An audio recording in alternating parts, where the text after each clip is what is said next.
righty, guys. It looks like we are live. Give me just a second here as I have to pull in the Facebook groups and get everybody here with our wonderful Mile High Huddle community rounded up together on a wonderful Friday evening for Dove Valley Deep Divers. We are good to go.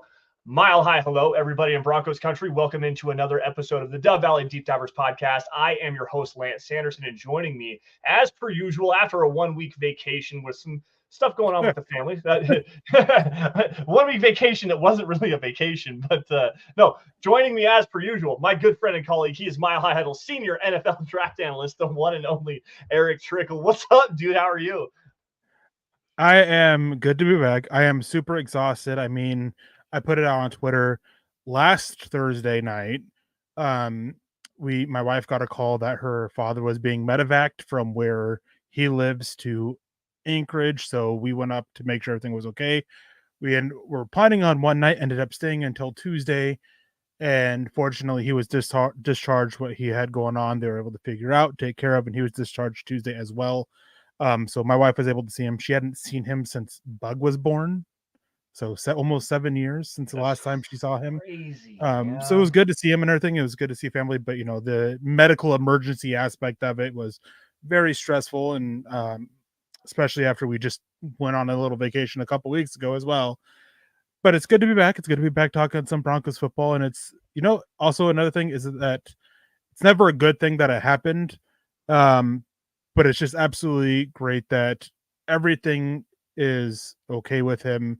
And there was a lot of worry with my wife, which just put, a little bit more pressure on me, a little bit more stress to just make sure everything's getting taken care of and letting her just focus on that. So I'm definitely just glad everything's okay. Hopefully it's not another 7 years before we see her dad, whose name is Erick, by the way, which is rather funny. Wait. Is it spelled correctly? No. Damn it. No. That would have been hilarious. Unfortunately. But no, it was really nice. It was nice to see him. And it was nice that Bug got to see him too, because obviously he saw her after she was born, when she was in the NICU. He got to see her for a little bit, but we still couldn't hold her or anything like that. Well, this time he got to see her, got to touch her. She was shy at first, especially since my wife's aunt, his twin sister, was in there at first as well. Bug was pretty shy, but she got over it. And we also got to see some other family of my wife's that were also in town. So that was nice. That's dude.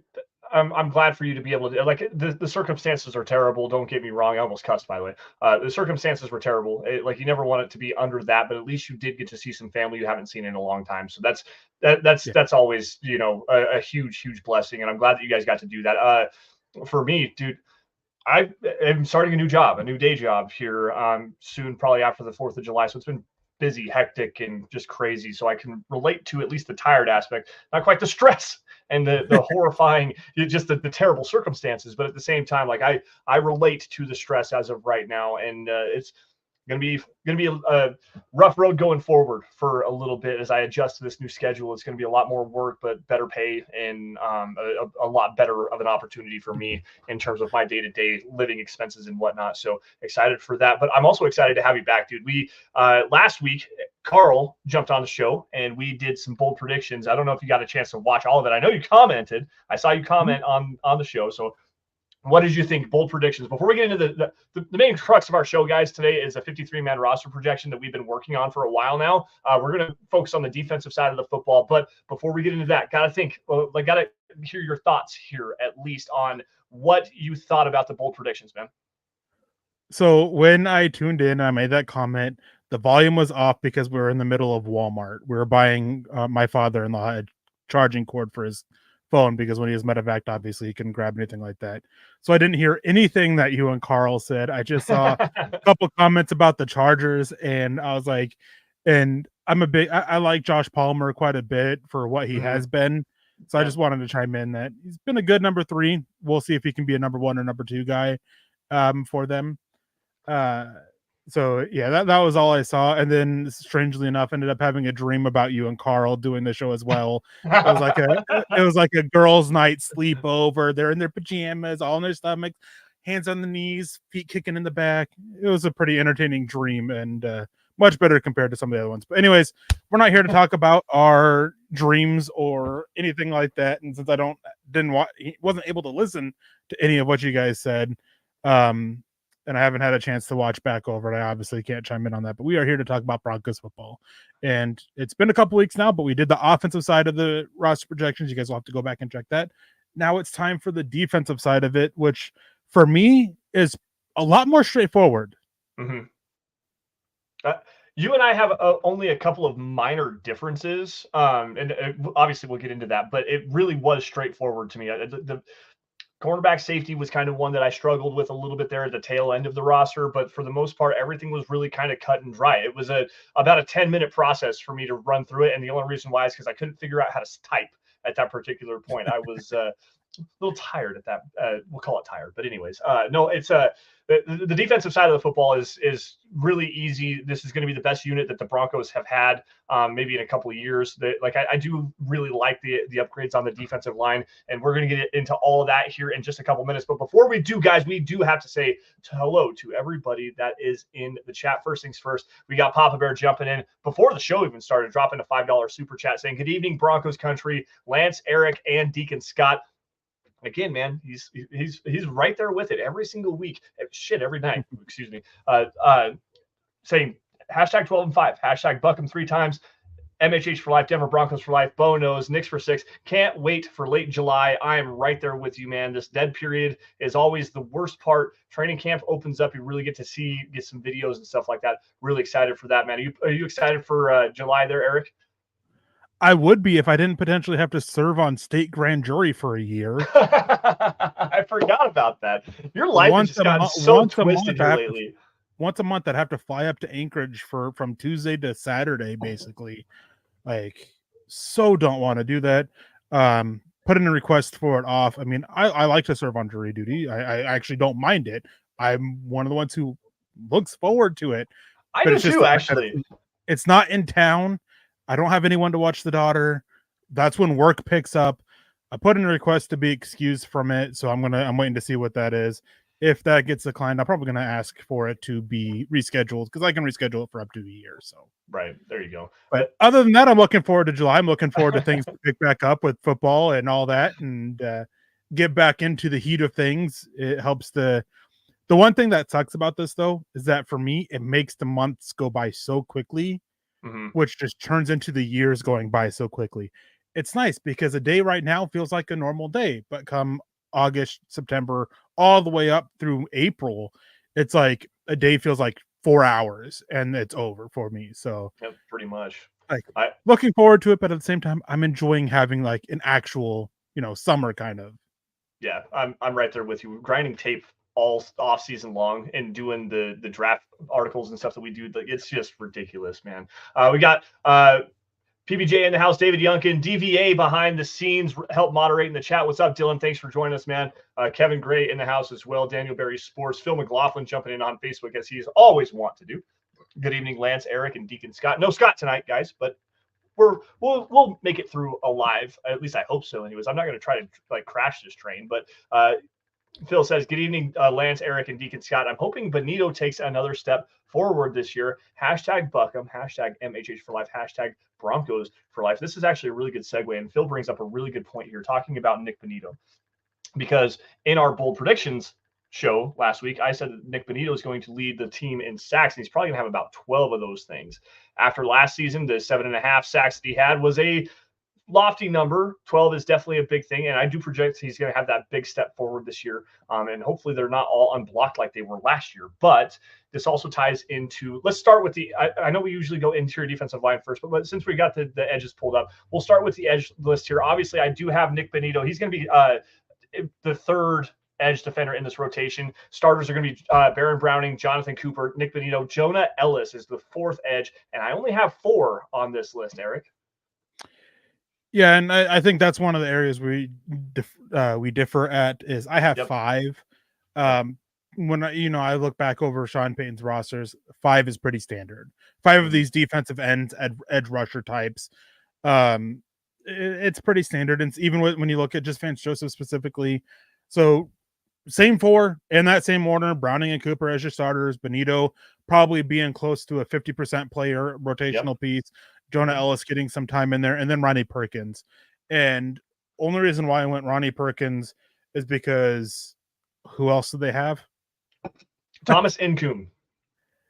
Okay, who else do they have? Thomas Incoom. That's the only other Yeah, player yeah, that I no, can no, think no. of. I hear you, but who else? Thomas Nothing. Incoom saw 2 snaps last year Yep. and was terrible on both of them. Yep. Maybe he takes a huge step forward. I was high on him coming out of college. I mean, he looked Yep. really good in college shape. Just didn't see it translate his rookie year. Maybe we see it now, and there's some competition there. But Ronnie Perkins, he was at least somewhat reliable at times, Yeah. Yeah. which is why I have the edge going to him.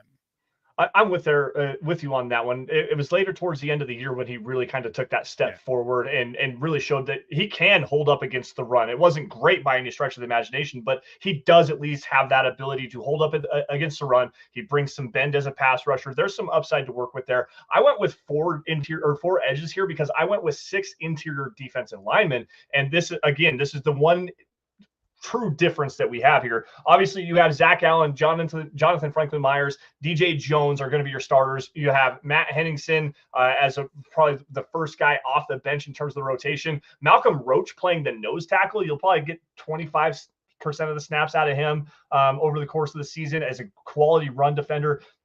And then I don't have a specific name here, but I got 2 guys that I have my eye out on. It's Elijah Garcia, who I thought had a really good preseason last year. Obviously, going against third and fourth string offensive lineman doesn't really boast well for his development, but he did when he did have the opportunities to go out there and play. He showed it. And then the other guy would be Jordan Jackson, who I think out of Air Force, there's some upside there. Like there's some pass rush upside with Jordan Jackson. And if you can add that pass rush upside in today's passing NFL, especially along the interior, that to me is a huge boost. So that's why I left Ronnie Perkins off of this list right now for that extra interior defensive pass rusher that can get after the quarterback.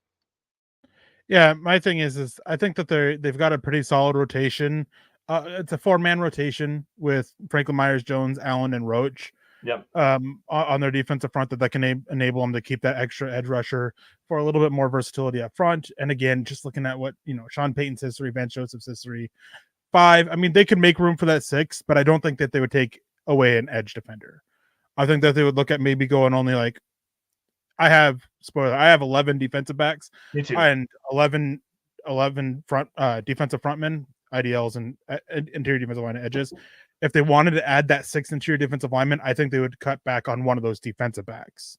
Right. And add to that. I think 5 edges is going to be pretty standard, especially with Jonah Ellis working back from an injury at this point, Browning's injury history, the fact that both Browning and Cooper, there's a possibility they get traded during the season. Sorry, dropped my paper. As both of them are, on the last year of their deals. Nick Benito, can he take that next step? And you kind of touched on it with Nick Benito about getting those actually all with his sacks and everything about the pressures. When you look at true, pass rush sets that he had to face, he was actually one of the worst edge rushers out there. It's because he had so many unblocked sacks and not true pass set opportunities. So we really got to take him see a step forward. But I think the biggest thing for Benito, we got to see him step up against the run. Right now, he is still an edge rusher only. Yeah, and you're absolutely correct on that. You are a rotational pass rusher on like a third down pass rush specialist, and try to get him out there in some favorable, I don't want to call it one-on-one matchups, but favorable situations for him to really pin his ears back and get around the edge. Because we talked with, this was a couple of years ago, right after the Broncos drafted Nick Benito, I do believe. We talked with our good friend Luke Polglaze, and we kind of broke down his tape talking about how Nick Benito does a really good job of keeping his outside arm free, really doesn't really get tied up along the inside. But the bigger issue is that he takes too many chances. He takes too many risks in terms of trying to guess the gap. Essentially, he doesn't really play to his assignment the way that he needs to. He will take chances, guess the gap across the inside face of the inside shoulder of the offensive lineman, but then he leaves a wide open hole on the outside. Like there's a lot of issues there. I think the play strength in his base needs to be a lot better as well to hold up against one-on-one offensive linemen. And maybe even if you can, you're never going to see him really hold up well against a double team, but just to add a little bit more mass in his lower half is definitely going to help him and that development. You also talked about, just quickly, you have 11 defensive backs on this roster. I do as well.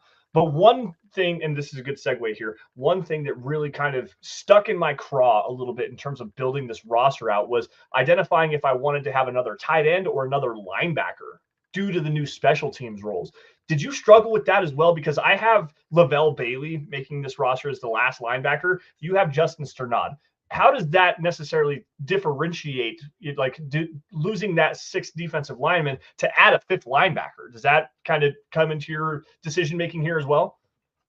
I didn't have much debate over a fifth linebacker or not. I only kept 4.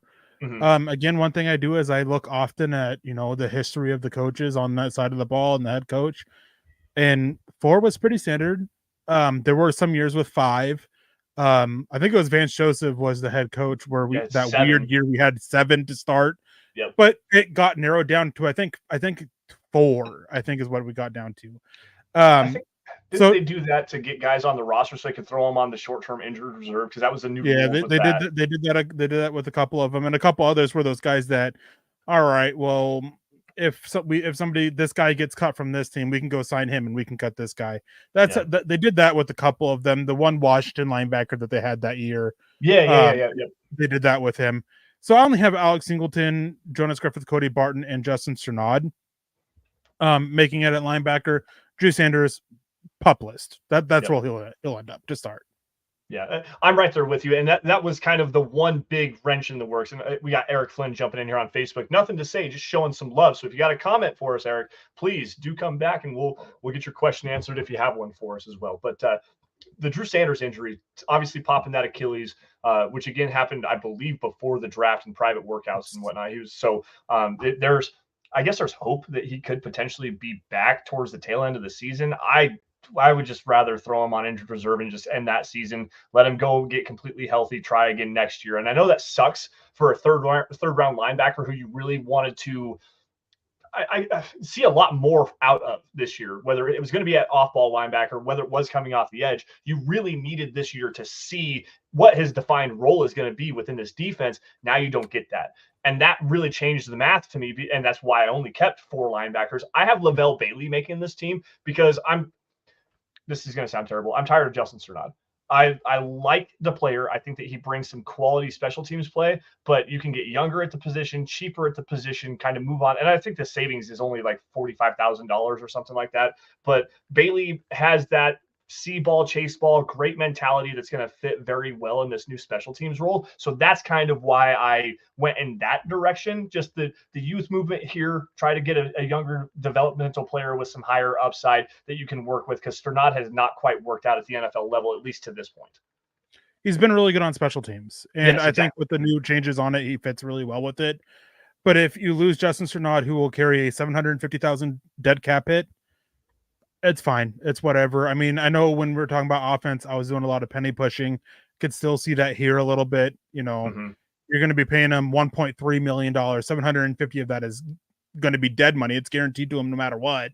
So, I mean, just may as well keep him. Let Lavelle Bailey. I mean, keep a fifth one. Lavelle Bailey on the thing. He's about 4 years younger than him, and I mean, instead of $750,000 for cutting and dead money for Justin Sternad, it's $140,000 for Lavelle Bailey to cut him because of the contract he got, which was one of the biggest. Yeah. I do see a couple of people asking about Blake Watson. I believe we both had Blake Watson making the 53-man roster. I think that he's got a really good shot at making it. Obviously, everything depends on training camp and preseason and injuries and all that. But yeah, this is on the defensive side of the ball. We did the offense a couple weeks ago. You guys can hear a little bit more about what we had to say about Blake Watson by going back and listening to that. And then Phil McLaughlin coming in saying, guys, not to change the topics, but I've not heard if Bolles did a restructure on his contract. I do believe he has a $20 million cap hit.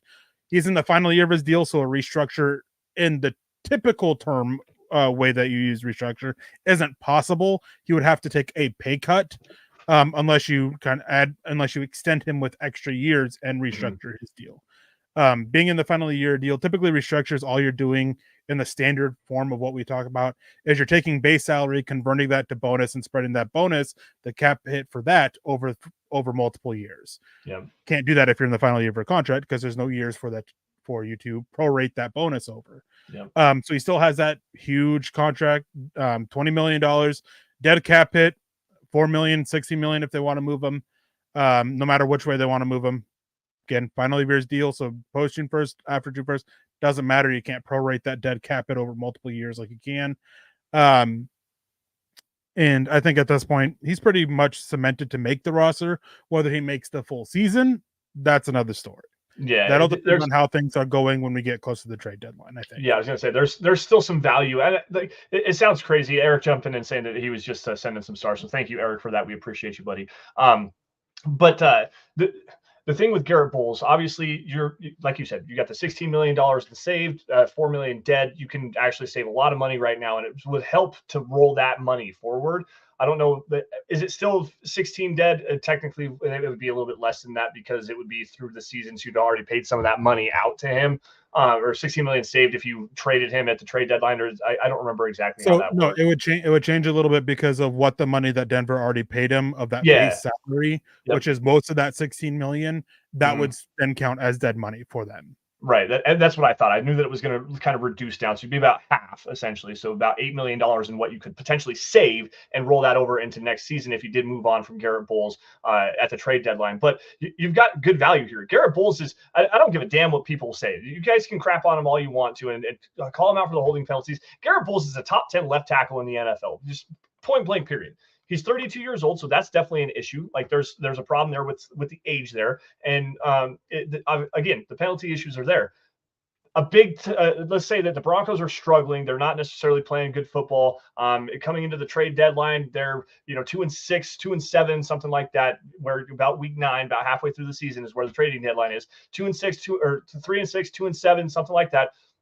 And you got a team like, just for example, the San Francisco 49ers. Trent Williams blows an ACL midseason. They need a guy that can go out there and adapt to that scheme, play very well within it, because Garrett Bolles is such a great outside zone run blocker, and he's quality enough as a pass protector. I could see a team like San Francisco, where the Broncos have a rapport with them, moving to go and get a Garrett Bolles to help prolong what could be potentially a Super Bowl run for that team this year. So there's value in Garrett Bolles right now. I think that the Broncos need to keep a hold of him at least and kind of keep him for at least this year. I think they should extend him, though. They need to keep him around for the long haul. I'm going to come back to that because I'm not sure. I may have missed something or not. Todd also coming and said Randy Gregory is suing the Broncos, so he make it more. He is not suing the Broncos. He's suing the NFL. The Broncos are named in it, but he is not suing the Broncos. Mm-hmm. He is suing the NFL over fines because of THC and medicines that he takes for his anxiety and something else. There's a PTSD that the NFL gave him permission to use. He is not suing the Broncos. That is super misleading and super incorrect. Yeah. You're talking about the San Francisco 49ers. Yeah. Were you talking about Garrett Bolles to left tackle for them? If Trent Williams, went down. I didn't hear if Trent Williams went down. Yeah, let's say we get to the trade deadline and Trent Williams pops an ACL. And this is me knocking on wood. I love Trent Williams. I think he's the best left tackle on the planet right now. And I don't think it's necessarily close. But let's say he does go out, pop an ACL or something like that. If they can figure out the money to move it around, do whatever you got to do to make that trade facilitate, that makes a lot of sense for the 49ers and for the Broncos. You get that added draft capital value. You don't have to give him a super long contract extension, anything like that, or even try to pay him as a free agent, because I think that he is gone. If he does hit free agency, Garrett Bolles will no longer be a Denver Bronco. I think they need to extend him for 2 years, try to ride this out for a little bit with a player that you can trust on the blind side of a rookie quarterback, and just continue to build this offensive line around him, draft a replacement next year, and then move forward from that particular point. Right now, though, I think that moving on from Garrett Bolles would be a mistake for the Broncos. Yeah, I just didn't hear you mention Trent Williams. That was the only that was the only thing there. But yeah, I mean, what you're saying, it makes sense. They have the cap space to do it, even after they inevitably extend Brandon Ayuk.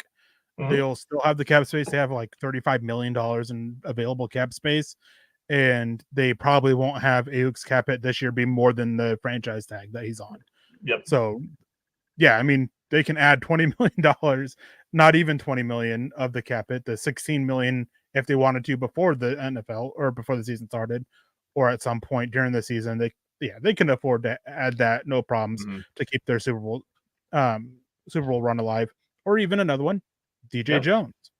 Yeah, there you go. There's another good one. Yeah, absolutely. You're absolutely correct. We got Michael Ronquillo, the Ronk, jumping in here saying, "Good evening, Lance and Eric on the Dove Valley Deep Divers. Go Broncos." Little late, Mike. Come on, man. Tisk. Let's get your acts together. No, I'm kidding, dude. You're the best damn supporter that we have on the show for sure. And I mean no disrespect to anybody, but Michael's here every single night, every single day, morning, afternoon, evening, Monday through Sunday. It does not matter. Michael is always here. Greatest supporter we have for this channel. We definitely appreciate you, Mike, for being here, buddy.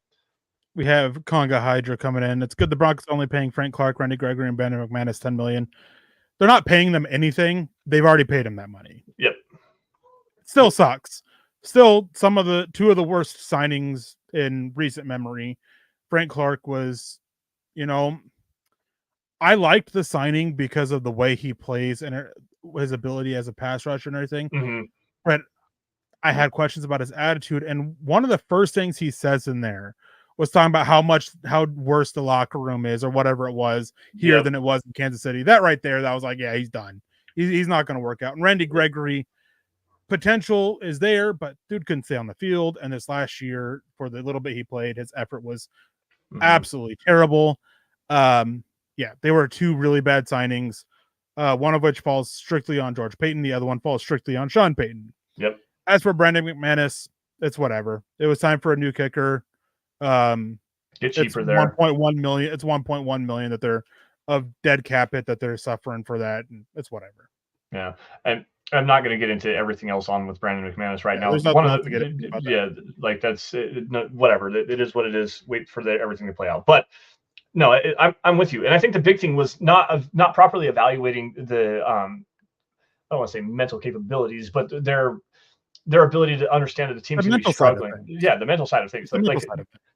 Like bad teammates, essentially, not caring about a team that's going to be that's a terrible football team. They're out there trying to just get money and get paid. Like that's what that whole situation was. And I'm going to call a spade a spade. That's exactly what it was, at least in my opinion. And it sucks. Denver's worse off for it. They made those bad decisions, but now at least they're no longer associated with this team outside of some dead money that was already paid to them. Whatever. Let's move on and just hopefully these young players can come in and take that next step forward and really build out what Alfred Williams, by the way, the great Denver Bronco defensive end pass rusher, Alfred Williams, is super high on this edge group, man. I don't see it the way that he sees it, but he's like, in terms of their ability to get after the quarterback, their ability to win with speed and good pass rush moves and stuff like that, he's very excited about it.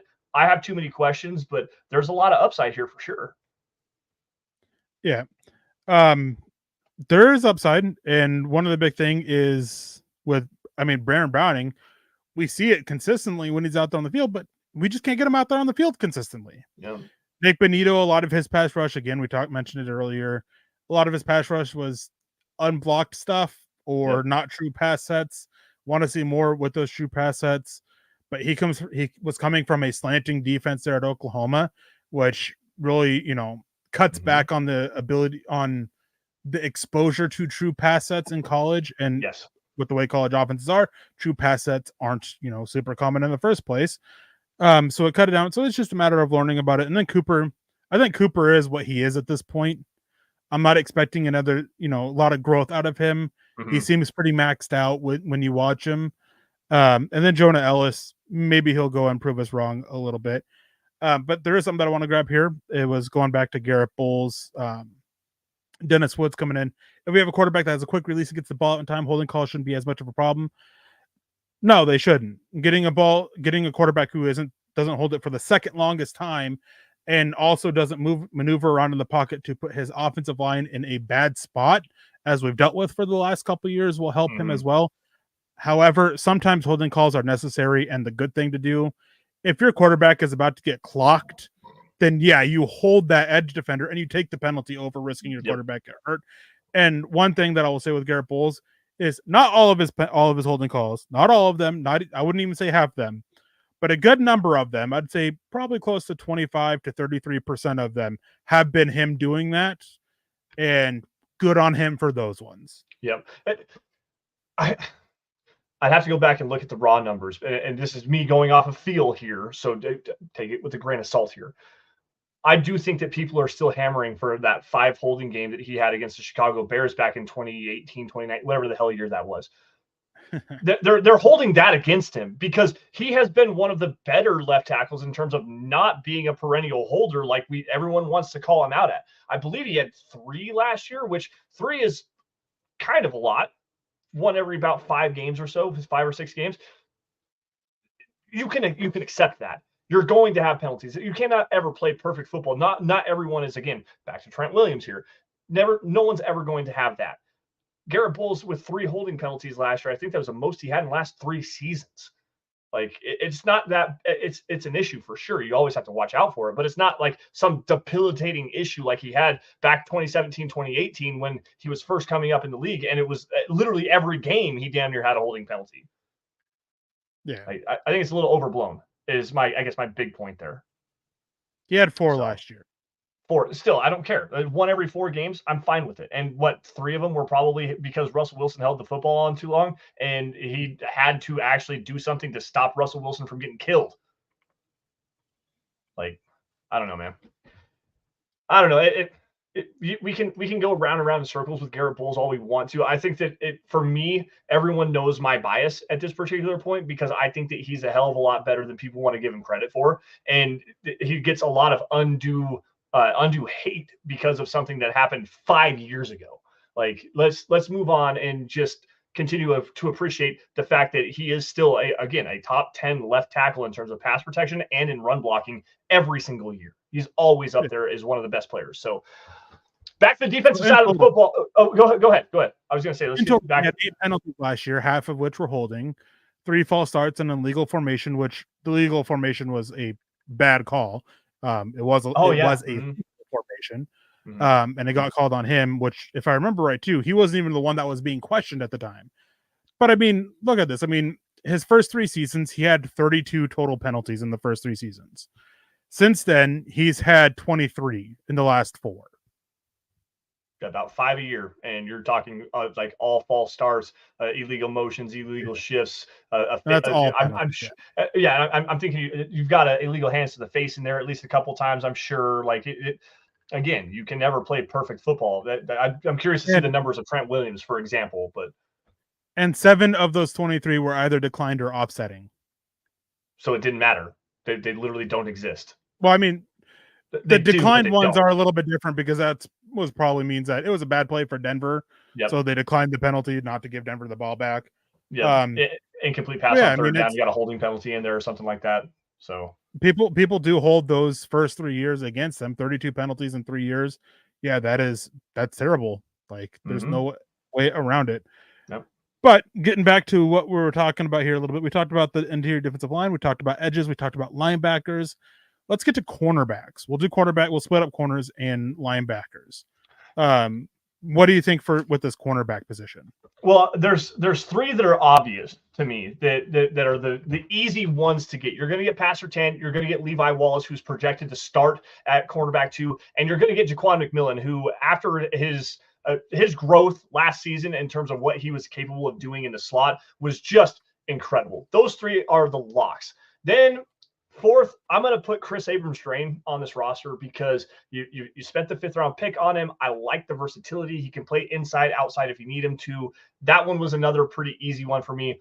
Tremont Smith was one that I had actually kind of forgotten about in terms of his special teams versatility, the ability to take punts and kickoffs. That adds some more dynamic athleticism to the special teams unit, and especially with this. The guy that I have here making it is Damari Mathis at cornerback. And you're going to notice there's a notable name not on this cornerback list, but I do have Damari Mathis making it as cornerback. I think it's 4 on this list right here, or technically it's 3 on the list, but he would be the bottom of the roster level cornerback to help fill out the depth for that. Let's through them again real quick. Surtain, Wallace, Jaquan McMillan, Tremont Smith, Chris Abrams-Drain, Damari Mathis. Okay. Assuming Riley Moss you have at safety? I do. Yep, I have Riley Moss at safety. Yeah, I don't have Damari Mathis making it. Moss is just a versatile defensive back. I think they'll continue to use him as such. And then with Smith also, I mean, he's such a good gunner. Yeah. And he and he and Moss, man, they made a really good gunner tandem on They did. punts, Yeah. especially towards the end of the season when they really got the chemistry down and everything. Chris Abrams-Drain, I think he provides pretty good versatility to play, all over the defense, all over the secondary, at least the corner positions in the secondary. Surtain, Wallace, McMillan, those are your two boundary corners, and then your nickel. It's a pretty solid room. I think that there is a clear drop off though after you get through the top five, which is Surtain, Wallace, McMillan, Moss, and Abrams-Drain, to the next bunch. Yeah. I think there's a huge drop off there, and the only reason why I have Smith is because of that special teams ability. Yep. And that was one thing that I didn't really think about with Tremont Smith was the special teams ability, the gunner aspect that he brings to it. He's also a quality punt returner. If you need to put him out there as a punt returner, you have the capability of doing that. If you want to, I think Marvin Mims is going to have a huge season this year. For the bold predictions, I gave him having 10 total touchdowns. And I say total for a reason, because I think you're going to get probably 2 or 3 on special teams, 5 or 6 as a wide receiver, and then another couple if you get a jet sweep or something like that, little gadget play. I do believe that they're going to bring in some, like a bigger role for Marvin Mims. So if you want to keep him off of special teams, Tremont Smith can still slot in there and have enough versatility as a special teams returner that's going to make him more valuable here. When I first wrote this list, let's get to the safeties. I had the same 5 safeties for you, and I also had Riley Moss playing at cornerback. I had Delarrin Turner-Yell. Obviously, you've got your 3 big guys, and I say big, but they're really not big. PJ Locke's going to start this year. Probably Brandon Jones is going to start because we don't know the health of Caden Stearns. JL Skinner, I think, is going to be poised for a bounce back season this year, coming back healthy. He did have a torn pectoral muscle early in the draft process last year, so that kind of hampered his development. But I also had Delarrin Turner-Yell as that 5th safety. You actually brought up the Tremont Smith thing. I was like, oh, crap, I forgot that. Riley Moss, though, is my safety number 5 on this roster because I do think that they're going to move him away from the football a little bit and try to really hammer down his role in this defense. And I think he projects better at safety than he does at cornerback right now, especially given the cornerback room in the top 5. Yeah. I've always felt that Moss is better off as a safety, but I don't think that they're ready to make that switch yet. Based off of just things that I've heard and what's been going around. Right. They seem pretty set that he's going to be sitting behind Wallace there for that 4th cornerback spot, and then Chris Abrams-Drain as that 5th cornerback spot. But my 5 safeties: Locke, Stearns, Jones, Skinner, Delarrin Turner-Yell. Delarrin Turner-Yell, solid special teamer, and I think that he'll do all right with the changes on special teams. Yeah. For the kickoff returns especially. Skinner, who knows what we're going to get out of him. Redshirted last year, basically. I think he played a total of like 2 snaps on defense. Then Brandon Jones, Caden Stearns. It's going to be an interesting battle for who's cornerback or who's safety 2 and who's safety 3. Yep. I think that they'll actually probably be close to a pretty close, evenly split between the 2 of them, based off of things I've heard, provided, they both stay healthy. But this safety room, man, it's concerning. It is. And did you hear? I can't remember who it was. I could look it up and tell you who it was. But there have been a lot of people touting PJ Locke like honey badger. Oh man, I can see it with the way they play, but man, that is some lofty comparisons there. Especially when the main comparison is coming off of a organized team activity interception on Zach Wilson. I can see it. But I think that the more proper example of a player that plays more like Honey Badger is a guy that we haven't seen healthy in 2 years. That's Caden Stearns. Like there's the versatility to play in the slot if you need him to. He can line up as a dime backer. Hell, he can line up as a linebacker. He has enough athleticism and range to play single high if you need him to. He just is never healthy. I like PJ Locke. This is no knock against PJ Locke. He surprised the hell out of me last year. He had a really good season. And Eric, you and I sitting underneath the scoreboard watched that interception against the Green Bay Packers to seal the game. That was amazing range for where he was at, especially coming cold into the game when Kareem Jackson was ejected for knocking a dude out. Like PJ Locke has a lot of talent. He's not Honey Badger talented. I think Caden Stearns has more of that, and I think the fluidity in his hips is a lot better. But regardless, it's lofty praise either way for either one of those players. I like the Stearns comparison better than Locke. Yeah, and what's funny to me with Locke, I mean, he's absolutely gone out there. He's done extremely well. Yep. A lot of people were hyping him up after some limited play, but last year he went out there and he played really well. Was he excellent? I don't think he was excellent. I think he was solid overall.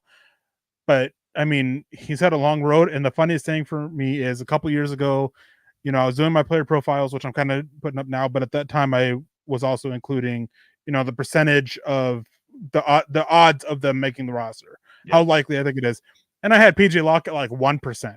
Yep, I remember that. After he made the initial 53-man roster, to which he was, released and brought back on the practice squad, but after the initial 53-man roster, he messages me setting this saying only 1%. Huh? Guess who's looking foolish now? He says, I'm going to keep using this for motivation. And I respond back, I was like, keep doing it. Like, congrats on making it. If you want to use this for motivation, keep using it. Like, he's on the Broncos, and a lot of people don't realize it's like, I may not like a player that the Broncos draft. I may not like a player that the Broncos sign. I want them all to be successful because it is the best thing for the Broncos. And that includes Bo Nix. I want Bo Nix to be successful. Like, I don't want that to be a wasted pick. I don't want them to be wasting the money on him. No, I'm right there with you. Like, so you spent the 12 overall draft pick on a quarterback that neither of us necessarily liked. We like there's some appreciable values to what he brings to the table in terms of getting rid of the football, throwing with accuracy. Like, there's some things you do like, just not at number 12 overall. Like, that was the big issue that we both had. It doesn't matter. It doesn't matter anymore. Yep. Go out there and play. Prove me wrong. Prove my analysis wrong. Go out there and just kill it as a rookie, and quite honestly, become one of the top 5 quarterbacks in the NFL. I hope that happens. I hope to be wrong, to say that I didn't believe well enough in Bo Nix coming out of the draft. I want that take to be wrong, because if that take is wrong, Bo Nix is a quality quarterback, and the Broncos are better set up for the future to get out of this, 8 years worth of losing football. I mean, they have one winning season. That was 2016. Like, it's been a long time since the Broncos were a winning franchise with hope never at the quarterback position. That 2016 season. Trevor Siemian, man, fade to the left, fade to the left, fade to the left. Chuck it up for dear life. There's two reasons why, and we'll go into a brief history of this. Let me pull something up real quick. And then, Todd, I've seen your question. Just waiting to get to it. Give us a minute. We'll answer it. It was after the Bengals game in week 3, where Denver won 29-17. And so many, at the time, other Broncos analysts were screaming for this huge extension for Trevor Siemian. This too. He wasn't even eligible for an extension. And they were getting mad that Denver wasn't signing him to an extension when they couldn't. He wasn't 3 years in the league at that point, so they couldn't sign him to an extension, to this big old extension. And then we get down a little bit later in the season, and he falls apart, and the rest is history. But man, that to me was pretty funny. I forgot about that whole story, but I do remember all of that, and everyone was pissed off. Why do they can't? Like, you got to get this extension signed with him because he's going to be way too expensive in 2 years. Guy's barely even in the NFL anymore. I think he's 3rd string quarterback on the Bears right now. Like, good Lord. Go ahead. Grab this question. I feel bad for him, though, because he was starting to look pretty decent there with, I think, the Jets, and then he got hurt. Well, that dislocated ankle that he suffered and then walked off the field under his own power. Yeah, the injuries he has been pretty terrible. And I see Pearl Heater and Lawrence Rivera talking about the weather. It's a wonderful 59 degrees here where I live. It's about 159 degrees in my office right now. I am literally sweating, guys. Yeah, my office, if you can tell, I'm getting a nice little gleam as my office is a lot hotter than it is outside. But Todd, we'll get to your question about other undrafted free agents. Obviously, when you look at it, there's a lot of them that can, but we're going to look specifically at the rookies, the undrafted rookies this year. To me, there are 3 that I look at as having a decent enough shot at making it. I think I have the same 3 as well. Go ahead and give your list, and I'll give mine after that. The one is the one that we talked about, Blake Watson. So I didn't actually have him on my original 53-man, but I can definitely get the argument for it if you want to. Yeah, I think that there's a pretty good shot that he makes it. KB82 coming in saying, what's the % chance that he makes it? I'd put it about 60 to 70%. Yeah. I think there is a really good shot that he makes it and probably takes over the kick return duties with the changes that they've made. Well, Marvin Mims stays as a punt returner. I think that's a good shot for him there, 60 to 70%. Frank Crum. Yep. I think I wouldn't put him over 50%, but I'd probably put him right around 40% to make it. Yeah, 35, 40%. That's about where I was at. Yeah. And then Lavelle Bailey, yep, which I would put about 30 to 35%. Yeah, I have the exact same three. And so Watson, I would put probably closer to 50-50. And a lot of that depends on what the future is of Javonte Williams. Just like that's the big thing is I wasn't sure. So let me pull this back up because I looked at it just a minute ago.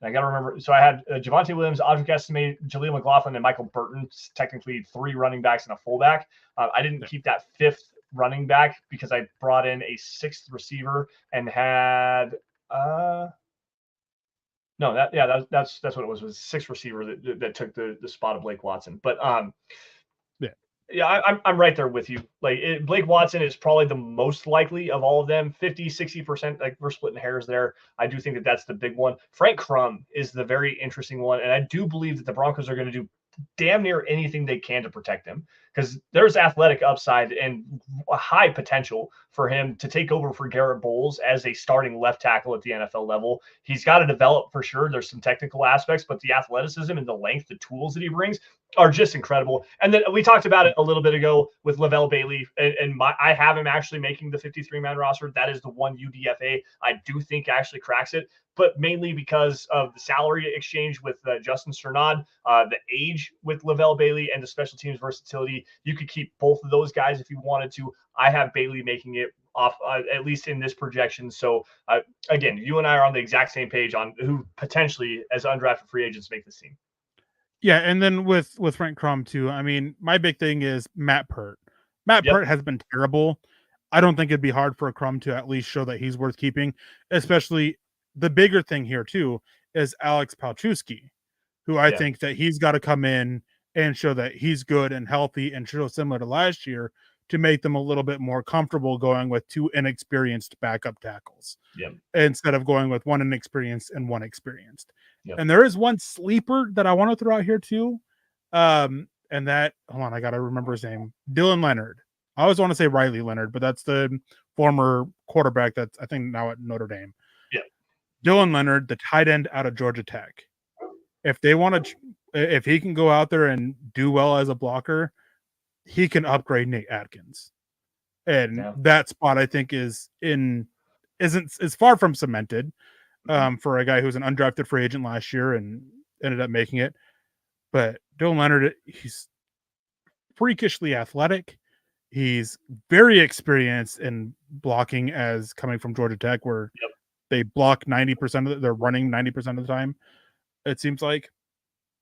Even though I think this year was one of the years that they were pretty close to a 50-50 split. Yeah, they actually started throwing the ball this year, which was pretty interesting. Which was nice and refreshing. But he did well as a blocker. Obviously, he's got to make the jump. He's got to show it.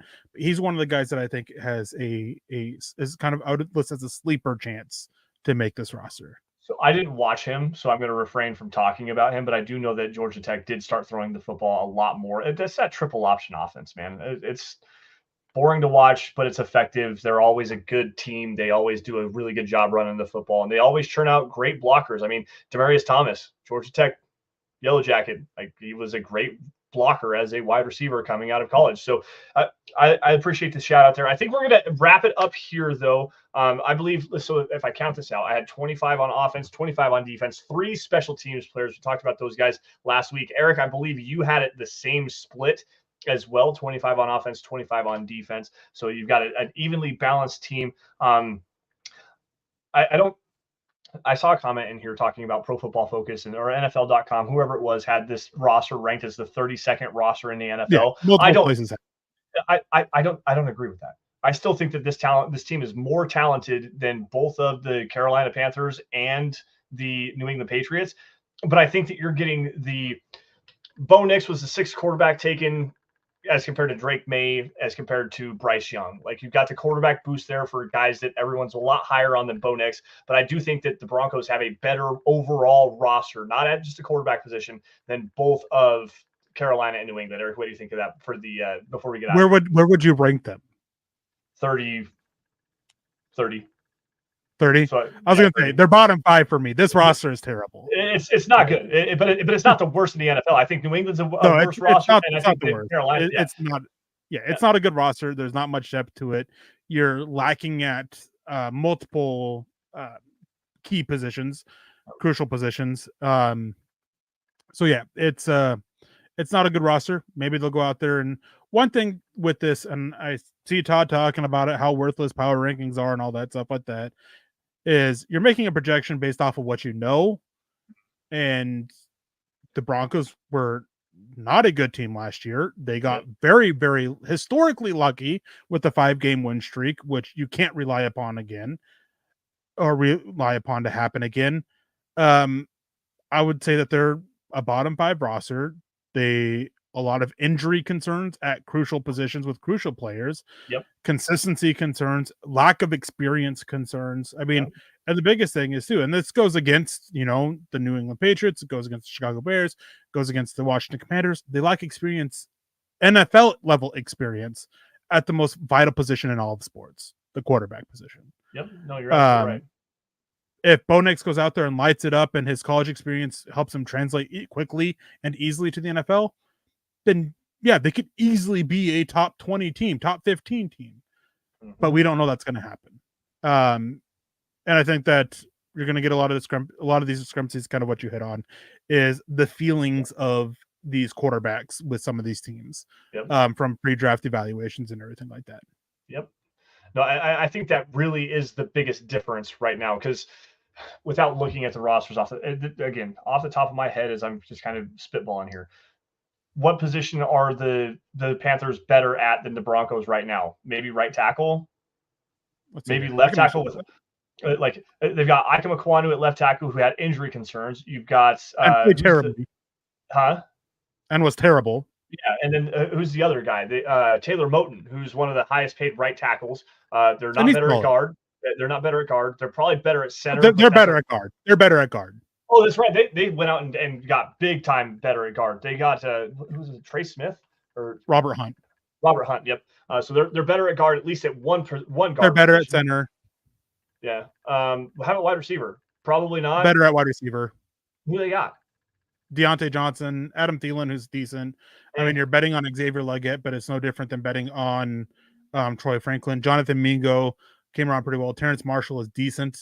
Like, I wouldn't say Denver's down here and they're wherever. They're like this. They're close enough. I mean, the tight end. Do they still have what the hell is his name? Tommy Tremble. Yeah, so no, I'm well. Denver's tight ends. I think it's a wash.